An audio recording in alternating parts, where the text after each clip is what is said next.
नमस्कार दोस्तों, आप सभी का स्वागत है मेरे YouTube चैनल माई एक्सीलेंस पर। तो आज हम आपके लिए लेकर आए हैं कक्षा 6 हिंदी पाठ 16 वन के मार्ग में। बच्चों, ये एक छोटी सी कविता है जो कि स्वामी तुलसीदास द्वारा लिखित है। वन के मार्ग में इस कविता में स्वामी तुलसीदास जी ने भगवान श्री राम, लक्ष्मण और सीता जब वन जाते हैं तो वहाँ का मार्मिक चित्रण किया है। तो आइए हम आज की इस कविता को पढ़ते हैं। पुरते निकसी रघुबीर बधू, धरी दिए दे मग में डग द्वय। झलकी भरी भाल कनी जल की, पूट सुखी गए मधुराधर वै। फिरी बूझती हैं चलनो अब केतिक, पर्ण कुटी करी हो की कित हैव। तीय की लखी आतुरता पीय की, अखियाँ अति चारों चली जल चवई। तो बच्चों, हम इस पहले पद्यांश का आपको सरलार्थ बताते हैं।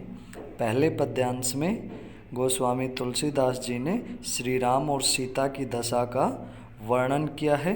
तो क्या कहते हैं कि पुरते निकसी रघुबीर बधू, धरी धीर दय मग में डग दोय। कि जैसे ही अयोध्या के महलों से या अयोध्या नगरी से भगवान श्री राम की पत्नी अर्थात सीता बाहर निकलती हैं, धरी धीर दय मग में डग दोय। तो मतलब वे धीरज रखे हुए धैर्य पूर्वक, मतलब जो जंगली रास्ते थे उन पर 2 कदम चलती हैं। झलकी भरी भाल कनी जल की, पूट सुखी गए मधुराधर वै। तो आगे क्या कहते हैं कि ज़्यादा थकने के कारण झलकी मतलब झलकने लगी अर्थात दिखने लग जाती है। भरी क्या होता है? भरी अर्थात भरा हुआ, भाल मतलब माथा, कनी अर्थात कण, जल की अर्थात थकान के कारण उनके माथे से पसीना आने लगता है। पुट सुखी गए मधुराधर वै। पुट क्या होता है? पुट होते हैं होंठ, सुखी गए मतलब सूख गए। जो उनके मधुराधर मतलब मधुर होंठ, जो उनके मधुर होंठ थे वो सूख गए। किसके कारण? थकान के कारण। फिरी बूझती हैं, फिरी मतलब फिर से, बूझती मतलब पूछती हैं। फिर से वो भगवान श्री राम से पूछती हैं कि चलनो अब केतिक, चलनो अब केतिक अर्थात अब कितना और चलना है। पर्णकुटी करी हो कि कित हैव। पर्णकुटी मतलब जहाँ हमारा निवास स्थान है, पर्णकुटी है।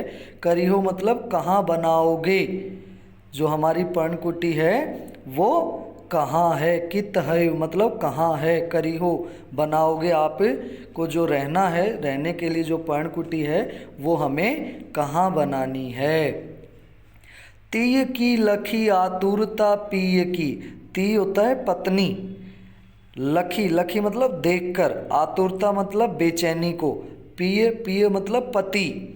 पत्नी की आतुरता को अर्थात बेचैनी को देखकर, पति अर्थात माता सीता की बेचैनी को देखकर प्रभु श्री राम अखियाँ अति चारु चली जल चवई। अखियाँ मतलब आँखें, और अति चारु क्या होता है? अति चारु मतलब बहुत ही सुंदर। चली मतलब बहने लगी, जल पानी, आंसू बोल सकते हैं, चुए मतलब चूकर। तो उनकी ये बेचैनी देखकर प्रभु श्री राम की सुंदर आँखों से आंसू बहने लगते हैं। तो ये था बच्चों हमारे पहले पद्यांश का सरलार्थ। तो आइए दूसरे पद्यांश में बढ़ते हैं। जल को गए लखन है लरिका, परिखौ पिय छाह घरिक है ठाडे।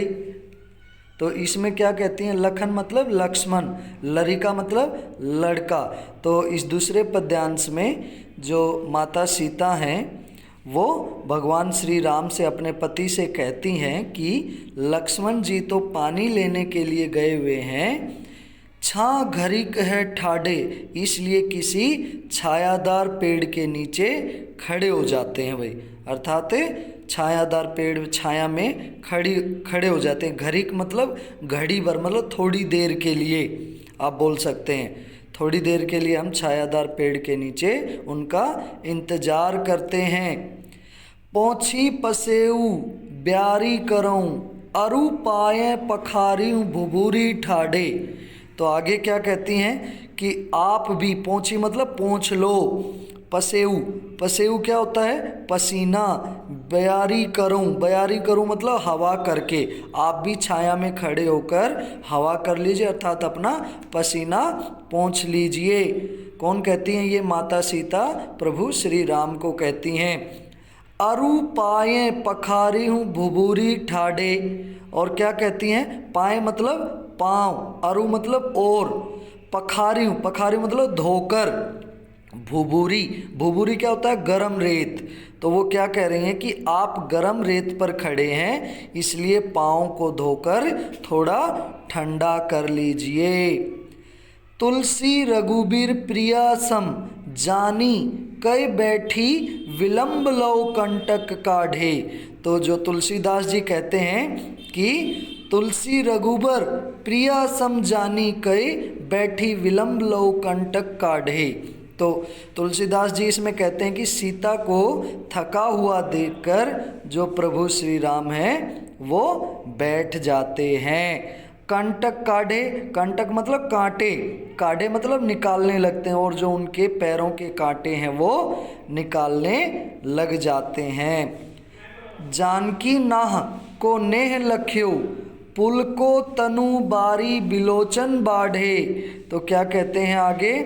जानकी, जानकी मतलब सीता माता, उनकी जो पत्नी है उनको, यानी सीता जी ने उन्हें नाह को नेह लख्यो, लख्यो मतलब देखा, नेह मतलब स्नेह पूर्वक, जो माता सीता हैं वो अपने पति को प्रेम पूर्वक देखती हैं। पुल को तनु, पुल को तनु मतलब उनका जो मन है वो खुश हो जाता है। बारी विलोचन बाढ़े, विलोचन मतलब आँखें, बाढ़े मतलब बहने लगी, तो वे खुश हो जाती हैं, खुशी के कारण उनकी आँखों में से आंसू आ जाते हैं। तो बच्चों ये था हमारा दूसरा पद्यांश। तो ये थी हमारी आज की छोटी सी कविता वन के मार्ग में। तो अब आगे इससे संबंधित कुछ शब्दार्थ हम करेंगे। तो आइए आगे बढ़ते हैं। अगर आप इस चैनल पर पहली बार आए हैं तो आप इसे सब्सक्राइब करें और अपने दोस्तों के साथ इसे शेयर करें। तो आगे बढ़ते हैं शब्दार्थ में।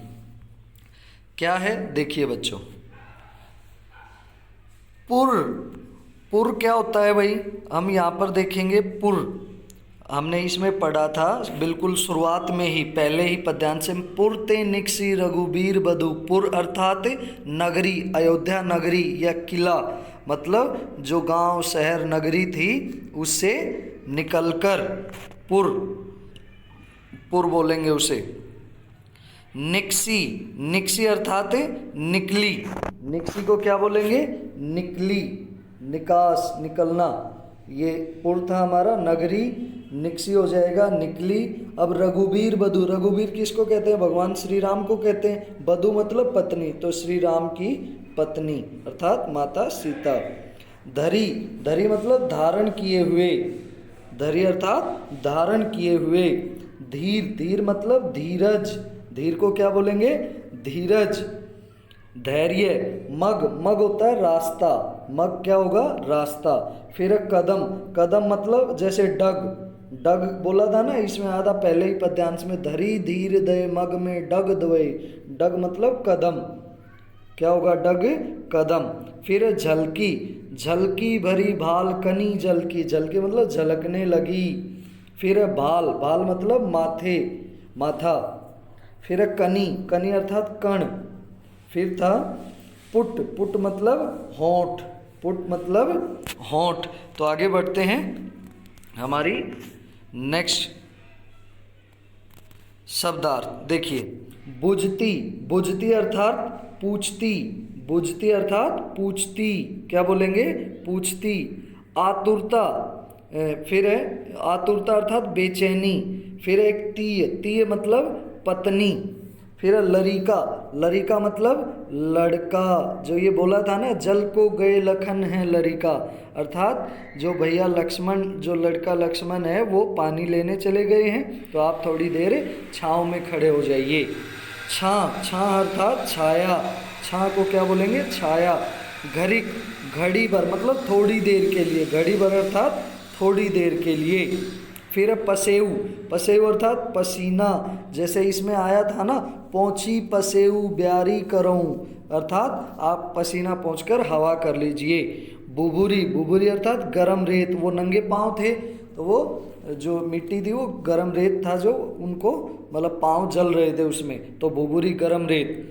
फिर बिलोचन आया था ना, बारी बिलोचन बाढ़े, तो मतलब आँखों से उनके आंसू बहने लगते थे। बिलोचन अर्थात नेत्र या आँखें बोल सकते हैं आप। तो ये थी बच्चों हमारी आज की वीडियो। उम्मीद आपको अच्छे से समझ आई होगी। तो ऐसे ही मज़ेदार वीडियो का मज़ा लेते रहिए और मेरे YouTube चैनल माई एक्सीलेंस को सब्सक्राइब कर लीजिए, लाइक कीजिए और अपने दोस्तों के साथ शेयर कीजिए। बच्चों, इससे पहले वाली अगर आपको वीडियो देखनी है तो मैं लिंक डिस्क्रिप्शन में दे रहा हूँ, आप डिस्क्रिप्शन से लिंक से आप पीछे वाली वीडियो को भी यहाँ से देख सकते हैं। तो धन्यवाद।